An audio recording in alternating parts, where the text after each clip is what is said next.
18 வருடங்களாக ஒரு அணியை கிண்ணம் வெல்ல முடியுமா என்று கேலி கிண்டல்கள் செய்தார்கள்.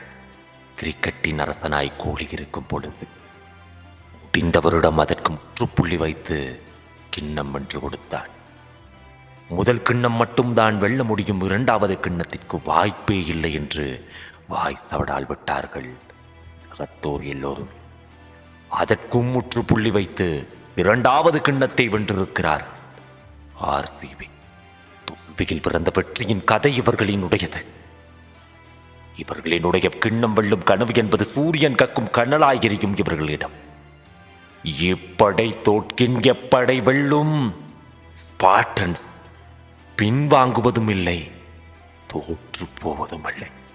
மீண்டும் ஒரு கிண்ணத்தை வென்று உலக அரங்கில் ஆர்சிபி தன்னை திரும்பி பார்க்க வைத்திருக்கிறது.